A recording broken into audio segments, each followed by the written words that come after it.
Юка – один из самых известных в науке мамонтов. Первый в мире мамонт-подросток. Он жил в эпоху палеолита и погиб в возрасте 6-7 лет. Спустя тысячи лет его шерсть по-прежнему ярко-рыжего цвета, характерного для мамонтят. Мумию Юки нашли в 2010-м в Устьянском улусе Якутии. 14 лет назад 200-килограммовый мамонт начал вытаивать из вечной мерзлоты. Юка считается одним из самых хорошо сохранившихся экземпляров шерстистого мамонта в мире. И это несмотря на то, что по оценкам ученых он погиб более 30 тысяч лет назад. У мамонта хорошо сохранились не просто кости, даже головной мозг.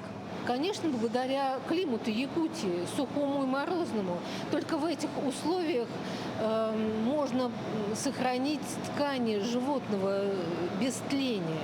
Он вытаивал из вечной мерзлоты в августе. И затем человеку, который нашел этого мамонта, Василий Горохов, мумию поместил в холод.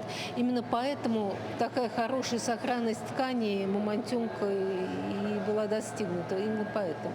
На выставке Юка тоже содержится в холоде. В его криокамере минус 20 градусов. Сохранность мамонта позволила ученым сделать ряд открытий. Исследователи даже пытались оживить ДНК-клетки. Специалистам удалось найти и необычное расширение на хоботе, благодаря которому мамонты могли зимой собирать снег для питья, когда водоемы замерзали. Это экологическое приспособление, расширение нижней трети хобота, когда он расслабляет его, он становится широким, вот буквально вот таким. Для того, чтобы его скатывать и собирать, кончик хобота греть. Потому что зимой, когда собирают корм, кончик хобота остается открытым, на нем нет шерсти.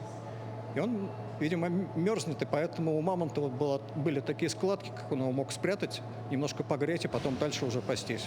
На выставке также можно увидеть пещерных львят Спарту и Бориса. Несмотря на десятки тысяч лет, проведенных под вечной мерзлотой, на их мордочках все еще можно увидеть усики. На выставку из Якутии также привезли останки мамонтовой фауны, костяные орудия древнего человека. Экспозиция продлится на ВДНХ до 7 июля. Айсена Барнашова, Виктор Олесов, Москва.